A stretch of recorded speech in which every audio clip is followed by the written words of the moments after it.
मित्रांनो नमस्कार. आज आपण एक विषय पाहणार आहोत अध्यात्मामधला, की अध्यात्मामध्ये लाईव्ह मास्टर पाहिजे, जिवंत सद्गुरू पाहिजे. आणि शीर्षक असं आहे आजच्या विषयाचं, की आप दीपो भव, आपला प्रकाश खुद बनव. तर हे कथानकामध्ये एका व्यक्तीचा उल्लेख आलेला आहे, अरुण शेठ म्हणून, जे ट्रान्सपोर्ट विभाग पाहतात. म्हणजे अरुण शेठ हे उद्योगपती आहेत, मोठे उद्योगपती आहेत.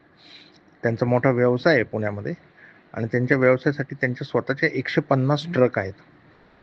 फार मोठी व्यक्ती आहे, म्हणजे 10,000 लोक त्यांच्याकडे कामाला आहेत. पण ट्रान्सपोर्टशी रिलेटेडच्या सगळ्या गोष्टी त्यांनी शिकून घेतलेल्या आहेत आणि गेले 50 वर्ष ते ट्रान्सपोर्ट विभागामध्ये काम करतात. म्हणजे स्वतःच्याच ट्रान्सपोर्ट कंपनीचा ट्रान्सपोर्ट विभाग ते सांभाळतात. मग त्यांना संपूर्ण ट्रक चालवता येते, ट्रकमधले सगळे स्पेअर पार्ट, सगळ्या गोष्टींची त्यांना माहिती आहे. सगळे कोर्सेस त्यांनी त्या संदर्भात केलेले आहेत. वेगवेगळ्या लोकांना ते भेटलेले आहेत. आणि उत्साही माणूस आहे, नाही का. म्हणजे एवढा मोठा शेट आहे कंपनीचा, नाही केलं तरी चालेल, परंतु ट्रान्सपोर्टची बारीक सारीक माहिती या व्यक्तीला आहे आणि फार मोठे उद्योजक आहेत. तर त्यांचा उल्लेख या कथानकामध्ये केलेला आहे. तर ते कोण आहेत म्हणून मी तुम्हाला सांगितलं, की मोठे उद्योगपती आहेत पुण्यामध्ये, अरुण शेठ साबळे. आणि त्यांचा एक ट्रान्सपोर्टचा मोठा विभाग आहे. 140 ट्रक त्यांच्या स्वतःचे आहेत आणि फार मोठे उद्योगपती आहेत. तर याचा रेफरन्स तुम्हाला नीट कळावा, की अरुण शेठ कोण आहे, त्यांचा ट्रान्सपोर्ट विभाग काय आहे, हे कळावं म्हणून ही लिंक तुम्हाला पाठवत आहे. शेठ नमस्कार. अरुण शेठनी मला एक मेसेज केला होता, बीत जाती है सारी सदियां, फिर भी पता नहीं चलता क्या करे, जो इकट्ठा किया है उसका क्या करे, और जो मिला हुआ है तो जीवन कुछ समझ में नहीं आता. बीत जाती है सारी सदियां. बरोबर आहे शेड, बरोबर आहे. कारण कसं आहे, गौतम बुद्ध, त्यांचा चुलत भाऊ आनंद हा दीक्षित होता गौतम बुद्धांकडे, आणि 24 तास तो गौतम बुद्धाच्या बरोबर असायचा. आणि असं होतं की ते काही कामानिमित्त त्याला बाहेर पाठवतात आणि गौतम बुद्ध निर्वाणाला उपलब्ध होतात. आणि गौतमला ते कळतं की आपले सद्गुरू हे निर्वाण प्राप्ती झाली. आणि आनंद ढसाढसा रडतो, म्हणतो जीवित गुरु असताना मला ज्ञानप्राप्ती व्हायला पाहिजे, ती नाही झाली. समजा मी बालिशपणा केला, परंतु आता काय, माझं काय होणार. मग ते राहगीर त्याला सांगतात रस्त्यावरचे, असं असं झालेलं आहे, गौतम बुद्ध ज्ञानाला उपलब्ध झाले. गौतम लगेच विचारतो की मला काय संदेश दिलाय का, मला काय आदेश उपदेश. तर ते सांगतात, हा तुझ्यासाठी संदेश ठेवलेला त्यांनी. त्याने असं सांगितलं की आनंद, क्षण मात्र पण प्रमाद नको करू, बेहोशी नको ठेवू, होश पूर्ण कामाला लाग. की हे तत्व जाणून घ्यायचे की जे अमरत्वाला प्राप्त कसा होशील, याच्यासाठी क्षण मात्र पण बेहोशीमध्ये जगू नको. तुला जे करायचं ते कर आयुष्यामध्ये, जे वाटेल ते कर, फक्त होशपूर्वक कर. होशपूर्वक करताना चांगलं तेच राहतं, बाकीचं घडून पडतं. आणि गौतम बुद्धांनी असं सांगितलं की आनंद, तू सगळ्या गोष्टींचा त्याग केला, परंतु तू मला पकडलास. म्हणले शेवटचं तुझं बंधन, आता ते बंधन सुटल्यानंतर तू ज्ञानप्राप्तीला उपलब्ध होशील. आणि आता मी तर राहिलो नाही, त्यामुळे ते बंधन सुटलं. आणि अशी कथा आहे की दुसऱ्या दिवशी आनंद ज्ञानाला उपलब्ध होतो. म्हणजे सद्गुरू हा मार्ग चालवतो, परंतु सद्गुरूला सुद्धा सोडायचं नंतर.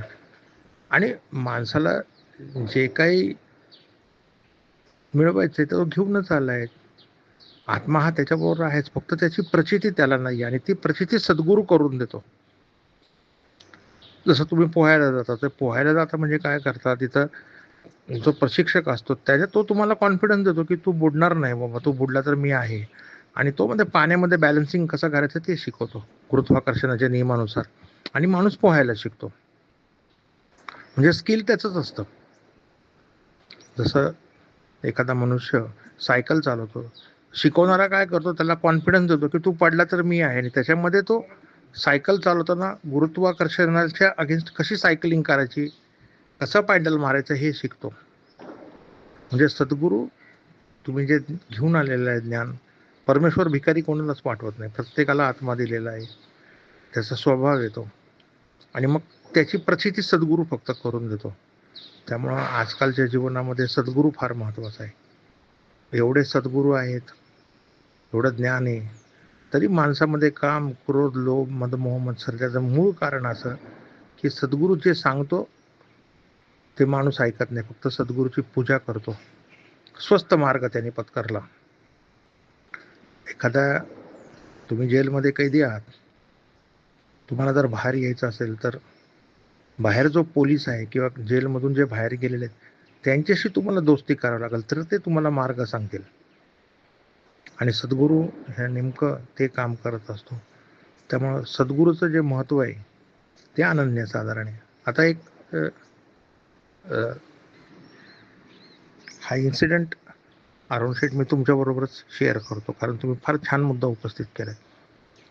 एखादा माणूस माझ्याकडे आला नाही, जर मला म्हटलं की मला ट्रान्सपोर्ट कंपनी काढायची आहे, मला ट्रान्सपोर्ट शिकायचं आहे, मला हे करायचं आहे, मला ते करायचं आहे, मी एवढ्या डिग्र्या घेतल्या, मी अमेरिकेला शिकलो, माझे एवढे ट्रान्सपोर्टच्या ब्रँचेस आहेत, आता माझा अनुभव जवळपास पूर्ण झालेला आहे, तर मी त्याला एकच प्रश्न विचारेल की तू सगळीकडे गेला, सगळ्या डिग्र्या घेतल्या, वडगावला गेला, तिथं काही दिवस थांबला तू, अरुण शेठचं ट्रान्सपोर्ट ऑफिस आहे तिथं, अरुण शेठ स्वतः अनेक वर्ष त्या क्षेत्रात काम करत आहेत, तर मी त्याला विचारलं एवढंच की भाऊ तू एवढ्या सगळ्या डिग्र्या घेतल्या, सगळीकडे गेला, वडगावला थांबला, सगळ्या शेठ लोकांना भेटला, सगळ्यांशी इंटरॅक्शन घेतली, माहिती घेतली, पुस्तकं वाचली, पण तू एक काम केलं का? तो म्हणाल काय? तू अरुण शेठची मैत्री केली का?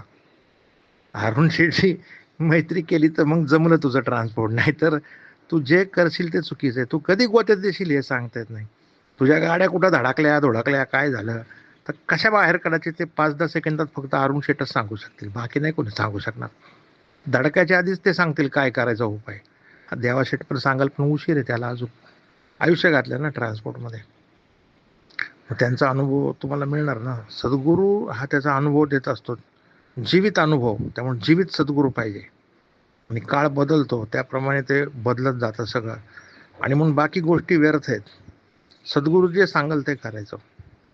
सद्गुरू असेल तर थोडक्यात म्हणजे अरुण शेठ शिवाय जर तुम्ही काही ट्रान्सपोर्टचं काम केलं तर ते चुकीचंच करणार. आज न उद्या तुमच्या गाड्या धडकणारच. आणि अरुण शेठने सांगून जर तुम्ही काय केलं तर ते जरी तुम्हाला चुकीचं वाटलं तरी ते बरोबर आहे हे गृहीत धरून चाला.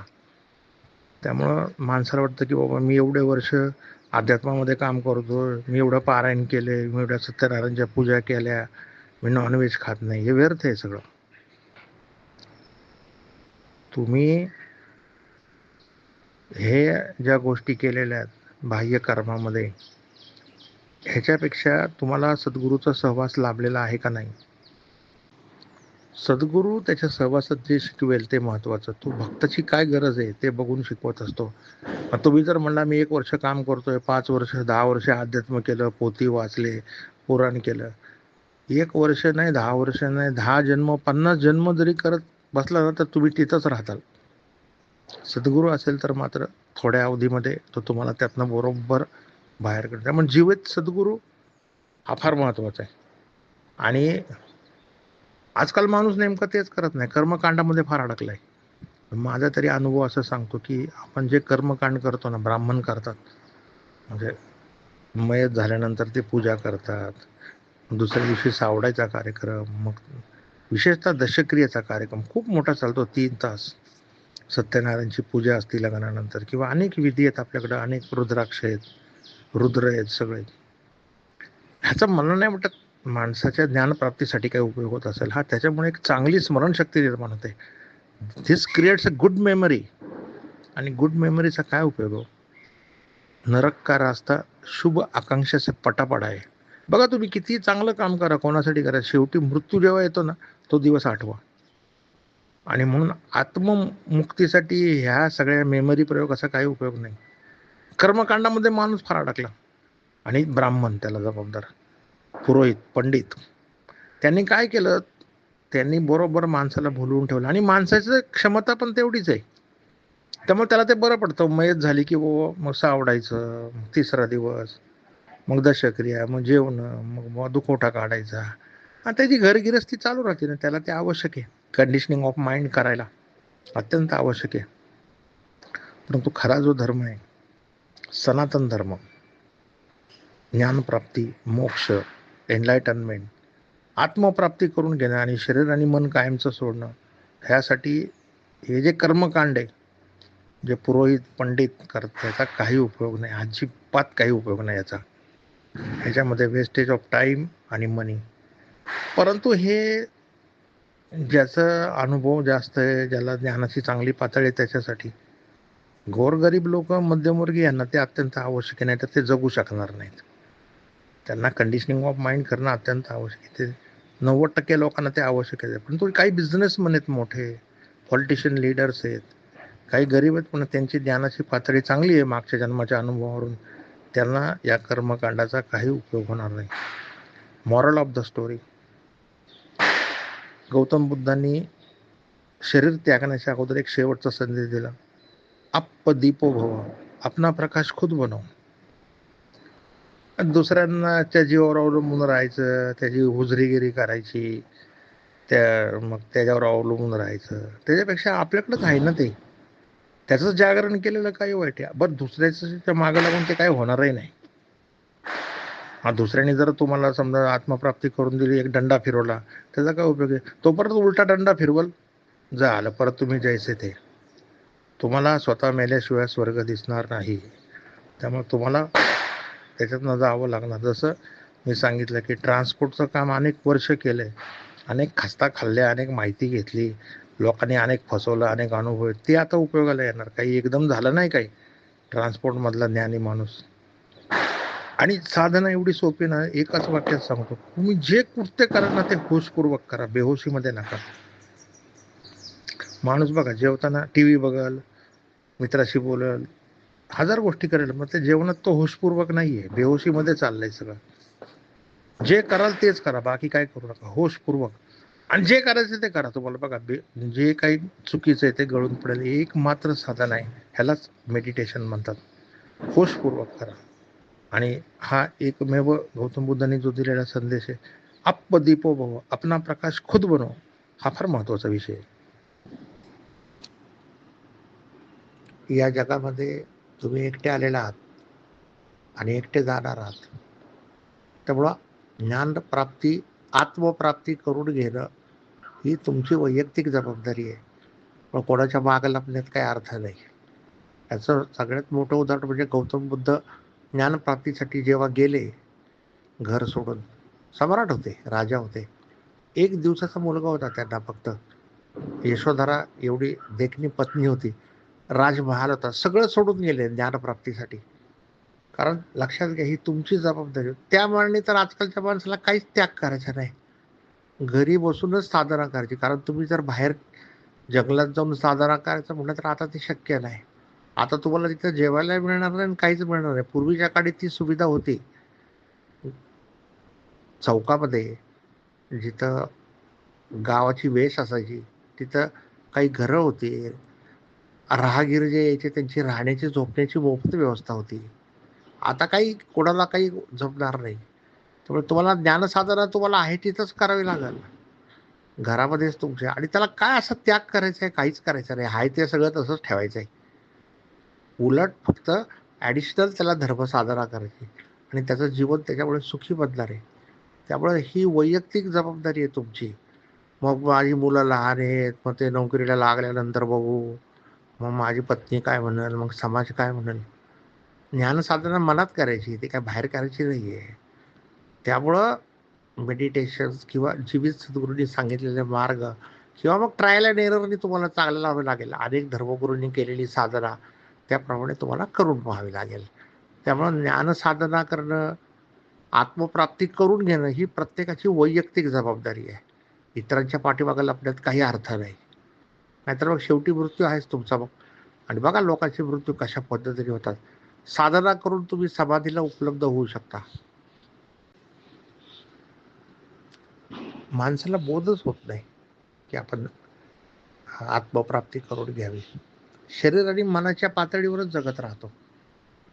पहा ना, आपण किती शरीरासाठी करतो, त्याचे सगळे लाड, काय त्याचा उपयोग आहे का? आणि मनाचे खेळ तर फार विचित्र. आपल्या मुलांसाठी, जावयांसाठी, सुनांसाठी, मुलींच्यासाठी काय नाही उपयोग त्याचा, शून्य आहे. ते करतानाच आनंद आहे तेवढंच फक्त, बाकी नाही काय. नंतर काहीतरी त्याचा उपयोग होईल आणि असं होईल. आत्म विकून आपण ते करतोय. करा, ते करण्याबद्दल काय नाही, पण त्याच्या मागे असं धरू नका की ह्याच्यामुळे आपल्याला सुख मिळेल आणि आनंद मिळेल आणि भविष्यात आनंद मिळेल. ते एक आपलं कसं असतं, आपण कॉलेजला, शाळेत आम्ही काय करतो, मुलांना बोलवतो का मिठाई वाटतो. मिठाई वाटणं हा हेतू नाही, त्यांना काहीतरी ज्ञान द्यायचं असतं. ते तशी येणार नाहीत म्हणून मिठाई वाटतो आम्ही. पण ते पोरांना माहिती नसतं, लक्षात ठेवा. म्हणून हा विषय असा आहे ना, की हा विषय खरं आहे दुसरा, पण ते करताना वेगळ्या पद्धतीने करावा लागतो. आणि म्हणून म्हणतात की नरक का रास्ता शुभ आकांक्षा से पटा पडा आहे. बघा ना, आपण किती आपल्या मुलांसाठी करतो. आजकाल तर परिस्थिती एवढी अवघड झाली ना, पोरांनी म्हणजे बापाचं जिणं मुश्किल करून टाकलं सध्या. आणि ते बायकांच्या आहारी जातात आणि त्यांचं पण बरोबर आहे हो. कारण काळ एवढा बदलला ना, तर त्यांनी बायकाचं ऐकायचं नाही तर कोणाचं ऐकायचं मग? नाही ऐकावं तर तिकडून पंचायत, ऐकावं तर इकडून पंचायत. त्यामुळे ना बापानीच कंडिशन ठेवू नये मुलाबद्दल. त्याच्या लग्नाच्या आधीच त्याला वेगळं करून टाकावं. भाऊ, तू आणि तुझी फॅमिली, सासरवाडीचे लोक, तू काय इकडे जास्त यायचं करू नको. सासरवाडीच्या लोकांना डोक्यावर घे, नाच, काय करायचं ते तिकडे तुझं काम चालू राहू दे. काय अडचण आली तर मला सांग. त्याच्याकडे जाताना पण आपण रिक्षा घेऊनच जायचं. परत रिव्हर्स काय द्यायचं तर त्याला देऊन टाकायचं, देत राहायचं. पण त्याला सांगायचं, भाऊ इकडे एंट्री नको मारू. पोरगा बघा काय म्हणतो, नाही नाही पप्पा आपण एकत्र राहू. त्याला माहिती आहे एकत्र राहिल्यावर बरं असतं. दळण पण घरात येतं, पप्पा असल्यावर काळजी पण नसते, म्हणजे आपण बोंबलत फिरायला रिकामे. पोरगं बोंबलत फिरलं की त्याची बायको आणि सासरवाडीचे लोक आपल्या नावाने बोंबलतात. ते पोराने असंच केलं तसंच केलं. तेव्हा लग्नाच्या वेळेसच त्यांना सांगायचं, माझा मुलगा असा असा आहे, त्याला ही व्यसन आहेत, हे आहे, करायचं तर करा, नका करू, तेव्हा जाणे आणि तुम्ही जाणे. आणि पोराला सांगायचं, भाऊ तू बघ, हे तुझं आहे ते बघ, तुला जमलं तर कर, नाही तर तुझं तू बघ, तातास तू. त्यांची गाडी पण व्यवस्थित चालते ना, आपल्या डोक्याला, आपल्या हेड ऑफिसला अजिबात त्रास राहत नाही. कारण काळ बदलला आता. आता असंच करावं लागणार इथून पुढं. आणि आपली कामं धामं आपली पाहिजेत ना. त्या पोरांच्यावर आणि ह्या लोकांवर अवलंबून काय करायचंय, असा विषय. लहान फॅमिलीमध्ये किंवा मध्यमवर्गीय कुटुंबामध्ये ज्यांची परिस्थिती बेताची आहे, ते सगळे लोक मिळून राहतात घरातले. कारण तरच ते राहू शकतात. नाहीतर समाज पण त्यांना त्रास दिल्याने त्यांचं भागणार पण नाही आर्थिकदृष्ट्या. आता जो हायर मिडल क्लास किंवा त्याच्यापेक्षा जो उद्योगपती वर्ग आहे, पॉलिटिशियन्स आहेत, जे यांच्याकडे पैसा भरपूर आहे, पैसा हा विषयच नाही आहे, त्यांच्या घरामध्ये कौटुंबिक कलह का निर्माण झाले? विशेषतः सुनांनी बंड पुकारलं. आता फॅमिलीचे लोक काय म्हणतात, बाबा तू थांब आता घरात, घर गिरस्ती आपलं सगळं बघ, तुला काय नोकरीची गरज नाही, काहीच करू नको, तू घरी थांब. तिथून विषय सुरू झाला. आता कसं झालंय, मुली शिकलेल्या आहेत, त्यांना तुम्ही पंख दिले, आता त्यांना आकाशात उडायला पाहिजे. आणि त्यांना तुम्ही त्या शिकलेल्या मुलींना घरात डांबून ठेवलं. आता पूर्वीच्या काळी काय व्हायचं, स्त्रीला तिच्या शरीराच्या गरजा आणि मनाच्या गरजा पूर्ण झाल्या तरी ती हॅपी असायची. अन्न, वस्त्र, निवारा, हे चांगल्या फॅमिलीमध्ये आहे, कार आहे घरात, सोनं लहान आहे, ठीक आहे. आता विषय असा झालाय, शरीर आणि मनाच्या गरजा ह्या तर सगळ्यांच्याच पूर्ण होतात. त्यामुळे स्त्रीचं काय म्हणणं आहे, आता तिची पुढची गरज निर्माण झाली आत्म्याची. म्हणजे आत्म्याचा स्वभाव आहे फ्रीडम, स्वतंत्रता, इमेन्स फ्रीडम. मग तिचं म्हणणं आहे, मला जे काही जॉब करायचं ते करू द्या, मला जे काही व्यवसाय करायचा ते तुम्ही करू द्या, मेन म्हणजे मला घराच्या बाहेर द्यायचं आहे, घरात कोंडून ठेवू नका. आणि घरातल्या कामात मला काही इंटरेस्ट नाही अजिबात. आणि ते कामगारच लोक करतात घरातलं काम, त्यामुळे तिला घरातही काही काम नाही राहिलं. पूर्वी काय स्त्रिया घरात काम होतं, त्यामुळं 3-4 मुलं असायचे, तिचा वेळ निघून जायचा त्याच्यामध्ये. आता आमच्याच घरातलं सांगायचं म्हणलं तर माझी पत्नी कॉलेजमध्ये कॅशियर आहे, माझी भाऊजाई तिचं ब्युटी पार्लर आहे, त्यामुळे त्या दोघींना स्कोप आहे भरपूर. आता त्यांचं जर ब्युटी पार्लर आणि कॅशियरचं काम बंद केलं तर ते आम्हाला जगून नाही देणार नीट. आता माझी पत्नी जे 3-4 वर्ष राहिले, ती कॅशियर आहे कॉलेजला, काही गरज नाही तिला नोकरीची, मग तिला म्हणलं तू बंद करून टाक हा जॉब, तुलाही होत नाही आणि दुसऱ्याला जॉब मिळेल कोणाला तरी, कशाला तू अडवून ठेवलाय. पण ना ते सकाळी उठणार, मग ते रिक्षावाला येणार, मग ते कॉलेजला गेल्यानंतर तिला ते शिपाई लोकांवर हुकूमत करायची. विद्यार्थी येतात, तिथं येण्या जाण्याचा वेळ जातो, तिथं त्यांच्या ऑफिसचा स्टाफ आहे. आणि मग एक गोरखधंदा नाही का, सकाळी उठलं की संध्याकाळी दमून यायचं, आल्यावर मग टी व्ही वगैरे बघायचा, म्हणजे दिवस कसा व्यवस्थित जातो. आणि घरात कारागीर लोक आहेत कामाला, सगळे स्वयंपाकाला वगैरे सगळं म्हणजे व्यवस्थित चाललेलं आहे. त्यामुळं बघा कोणी रिटायर्ड होत नाही. आता मोठ्या फॅमिलीमध्ये काय होतं की बिझनेस म्हणत बाबा खूप पैसे आहेत, लाखो कोट्यवधी रुपये आहेत. ते बिझनेसमन काय म्हणतात सुनांना की बाबा तुम्ही नोकरी नाही करायची किंवा काय करायचं नाही, घरात बसायचं. आता ते घरात बसूच शकणार नाही. त्यांना शिक्षण दिलेलं आहे आणि ते बघतात बाहेर नाही का की सोनटके सरांची बायको कॅशियर आहे, ती फार मजे मारते. तिला त्या ऑफिसला जायचं वगैरे, पण त्याला काय माहिती तिच्या काय वेदना आहेत त्या. ब्युटी पार्लरचं शेड्यूल सांभाळून घरात एखाद्या बाईला करावं लागतं, मुलाबाळांचं नवऱ्याचं. आणि स्त्री करते घरातल्या लोकांसाठीच करते, बाहेरच्या लोकांच्यासाठी नाही करत. पण आता हे सगळं समाज काय करतो, एकमेकांचं बघूनच करतो ना. बरं मग आता करोडपती लोक आहेत बाबा, पैसे भरपूर आहेत. मग आता काय कशाला स्त्रियांना, मग त्यांना जर तुम्ही नोकरी किंवा काय करून नाही दिलं तर ते बदला घ्यायला सुरुवात करतात. पण आता पण ज्या सासवांचं आणि सुनाचं जमत नाही, त्या सासवांचं पण हेच म्हणणं आहे किंवा आम्हाला दाबून ठेवलं गेलं. मग आता सुनाने नाही काय करायचं, आम्हाला काय करू नाही दिलं, मग तुम्ही पण काय करायचं नाही. म्हणजे स्त्री बदला घेतेच नाही असं नाही. तर विषय कसा आहे की आता ज्या सुना आहेत, जे बिझनेसमॅन आहेत, करोडपती आहेत, त्यांनी सुनांसाठी काहीतरी करून दिलं पाहिजे. आता मी हडपसर कॉलेजला प्राध्यापक होतो ना, तिथं तुपे आणि घुले कंपनी.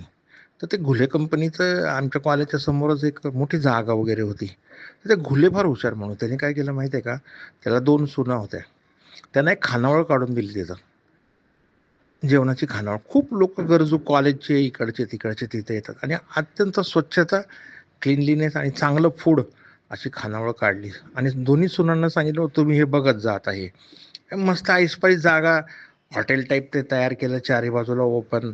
आणि एकदम पैसा कमवायचा नाही, फक्त सुनांना काम काहीतरी. मग आता एक सून गल्ल्यावर बसायची आणि दुसरी सून सगळी मॅनेजमेंट, कोणाला जेवण दिलंय, कोण काय आणलंय काय नाही. मग ते सुनांचं काम सुरू व्हायचं सकाळपासून. भाज्या आल्या का, भाज्या निवडल्या का, भाज्या केल्या का, लोकांना फूड वाढलं का. आणि त्या 2 सुनांच्या हाताखाली 10 बायका ठेवल्या कामाला.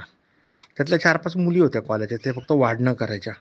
आणि किचनमध्ये बायका आणि 1-2 मॅनेजमेंटला. मग त्यांचं काम सकाळपासून सुरू व्हायचं. जवळ 500 लोक तिथं खानावळीत जेवतात. लोकांना पण स्वस्त चांगलं फूड मिळालं, काय बरं घुलेला काय पैसा कमवायचाच नाही तिथं. आपल्या सुनांना काम मिळालं, त्या घरात राहिल्या बास. मग ते आज एक सून गल्ल्यावर बसणार, दुसरी सगळं मॅनेजमेंट. दुसऱ्या दिवशी जी गल्ल्यावर सून बसली होती ती मॅनेजमेंट फक्त. मग ती दुसरी जी मॅनेजमेंट बघायची ती गल्ल्यावर बसणार असं, किंवा जी आजारी असेल ती गल्ल्यावर. त्या दोघी म्हणजे बहिणीसारख्या राहतात. आणि ते त्यांना इतकं काम पुरतं ना दिवसभर, ते घरामध्ये तकतक करतच नाही अजिबात त्यांच्या नवऱ्याला किंवा घरातल्या लोकांना. हा जर त्यांना खानावळ काढून दिली नाही तर मग मात्र ते अवघड विषय. मग त्यामुळं ते चांगलं केलं ना. काही लोकांनी स्नॅक्स सेंटर काढून दिले, किंवा काय नाही, चहा, घरातल्या त्यांच्या म्हशीज आहेत, 7 रुपयाला चहा आणि 10 रुपयाला बासुंदी किंवा स्पेशल चहा. पैसा कमवायचाच नाही आहे. सून बसती तिथं गल्ल्यावर, तिथं समोसे वगैरे विकायचे, 1-2 लेडीज ठेवलेल्या आहेत, मस्त काम चालतं. आता हे महिलांना तुम्ही करून दिलं पाहिजे.